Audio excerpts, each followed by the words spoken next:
पैदल ही हो, उसके बाद जो अगरबत्ती के साथ साथ सत्संग भी हो रहा है वो साइकिल से हो, और सत्संग के साथ साथ भजन भी हो रहा है, संकीर्तन भी हो रहा है वो बाइक से हो, और उसके सब छोड़ के आप एकांत में प्रभु के लिए रो रहे हो और भगवान का स्मरण करने से ही आपकी आंखों में आंसू आ रहे हैं, तो आप गाड़ी से हो। रफ्तार बहुत तंगड़ी है आपकी जल्दी सुनेगा, अगर कष्ट बीच में तकलीफ हो भी जाए क्यों।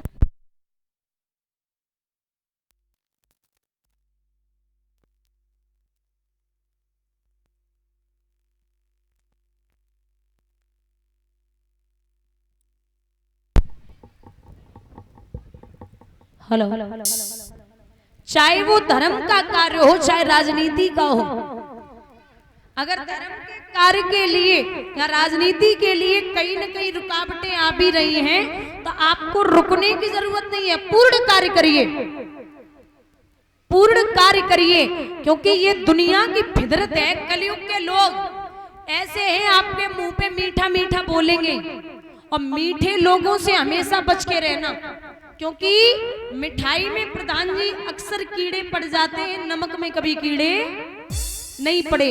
आप कितने सुंदर हैं ये मायने नहीं रखता, लेकिन आप बोलते कैसा हैं ये मायने रखता है। आप कितने सुंदर, ये अगर किसी चीज की कीमत मायने रखती तो पायल हजारों रुपए की आती है लेकिन पैर में पहनी जाती है, और बिंदी 5 रुपए की आती है लेकिन माथे पे लग।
हेलो हेलो, बोली गोविंद भगवान की।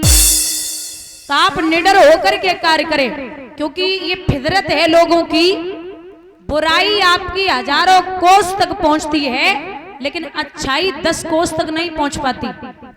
देखा होगा कि दूध बेचने वाला घर घर जाता है, लोग पूछते भैया दूध में पानी तो नहीं मिलाया, बोलते नहीं मिलाया, लेकिन शराब बेचने वाला कभी घर घर नहीं जाता, लोग ठेके ही पे बैठ के पियत और पानी मिलाएगा और पियत। नई सदी से मिल रही दर्द भरी सौगात, बेटा कहता बाप से तेरी क्या औकात। रावण ने कही न जग में मो समान, कुंभकर्ण भैया और मैं बड़ो बलवान, 10 शीश 20 भुजा बल को न परवान, मेघनाथ बेटा लाओ इंद्र के पकड़ कान, बाऊ को न रो अभिमान, तुमसे और हजारों ही ये बड़े बड़े बलवान। ये शरीर कब कहां किधर से चला जाए कोई भरोसा नहीं है। अगर ज्यादा धर्म या अच्छे कामों को आप करेंगे तो आपने एक चीज नोट की होगी प्रधान जी, जिसका नाम होता है ना वही बदनाम होता है, और जय गली को कुत्तू ना जाने ना बाकी कोई बातें नहीं करे। जिसका जितना नाम होगा लोग उतना ही उसको बदनाम करेंगे। जिसके जितने मित्र होते हैं उससे कई गुना ज्यादा उसके शत्रु भी होते हैं। ऐसा मत समझना कि सब मित्र ही मित्र बैठे, कई चीजें ऐसी होती हैं कि मित्र भी होंगे और कई गुना ज्यादा शत्रु भी होंगे। तो हमेशा कोई भी कार्य करे निसंकोच होके करिए, निडर होके। राजा जवाब देते हैं कि महाराज अब तो संकल्प हो गया, अब आप नाप लो। बोले नहीं, अब कुछ रह गया? बोले तुझे अगर कोई तकलीफ है तो मैं नहीं नापूंगा। नहीं महाराज, मैं हृदय से बोल रहा हूं, आप नाप सकते हैं। तो क्या किया बुजुर्गों,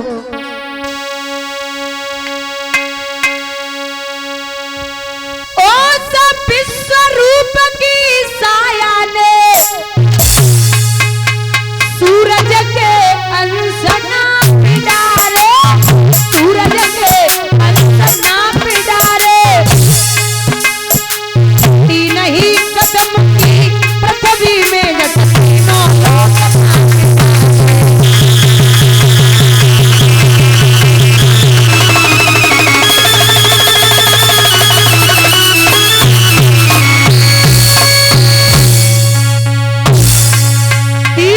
नापे। प्रभु बोले खाना खत्म हुआ, अब थोड़ी शेष थोड़ी शेष और ले चुका दान को 3 कदम बस आधा कदम।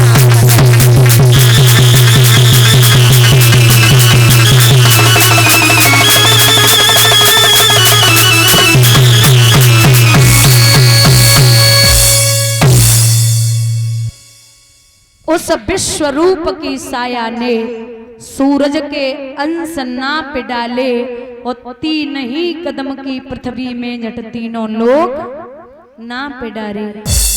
प्रभु बोले खाता खत्म हुआ, अब थोड़ी शेष और दे दे, ले चुका दान के 3 कदम, बस आधा कदम और दे दे।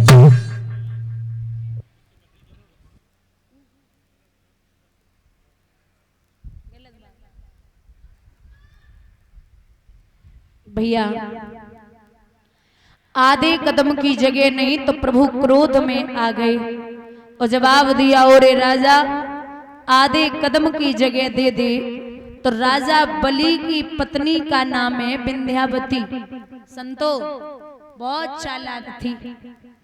अब विंध्यावती ने भगवान को इशारा दिया, राव मालिक सबसे पहले तो जैसे आए थे ना वैसे ही खड़े रह जाओ, इस विराट रूप में नहीं आए।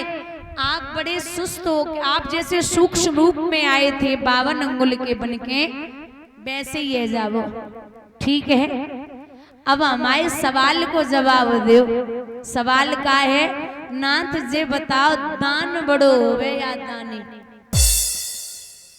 विंध्यावती ने सवाल किया, महाराज ये बताइए कि दान बड़ा होता है या दानी?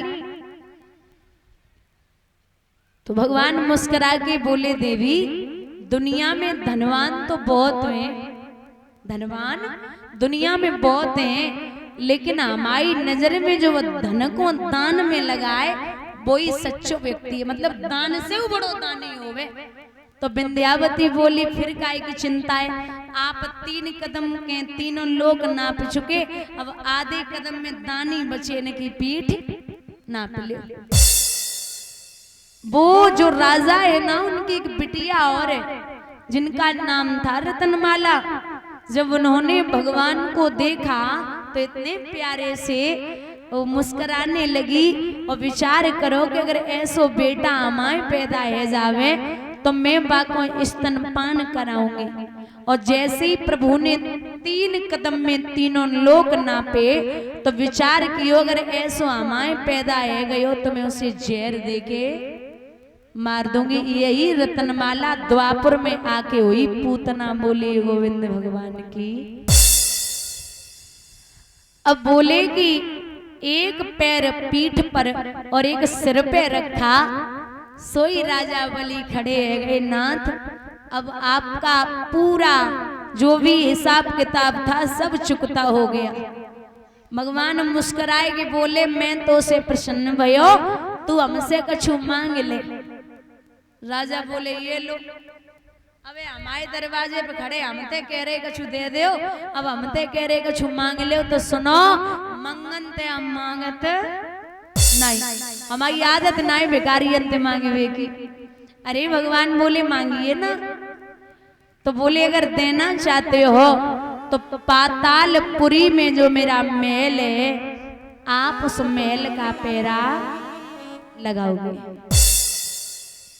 ठीक है, लगाऊंगा।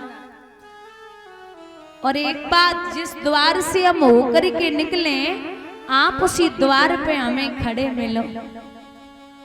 वो कहते ना कि भक्तन ने मोह को नाना भांति, आप उसी दरवाजे पे हमें खड़े मिलो। अब प्रभु इधर से उधर, उधर से इधर, मैया लक्ष्मी को 1 महीना है गो जब नाए पहुंचे हैं प्रभु तो बहुत परेशान है। बाबा नारद ने चरण बंदन किया। माँ बोले हाँ लाला, प्रभु कहाँ है? मैया बोली आपके अलावा किसी को पता भी हो सकता है कि वो कहाँ है? आप ही दुनिया में घूमते हो तो आपको पता होगा कि कहाँ है। तो बोले बोलो। अब नारद बोले कि मैया तू चिंता ना करे, उनकी नौकरी लग गई। अच्छा तो तनख्वाह कितनी है? वो सैलरी? बोले वो एक चवन्नी भी नहीं। अच्छा तो महीना पे छुट्टी है 1-2? बोले एक छुट्टी ना है। बोले तो रिटायर कवे हुई? बोले कोई भरोसा ना है। बोले तो रिटायर होए के बाद एक जो फंडन ने मिल सकते? बोले एक चवन्नी ना। बोले जब नौकरी में कोई फायदा ना है तो नौकरी काय काम की है? बाबा नारद बोले मैया तू अपने पति से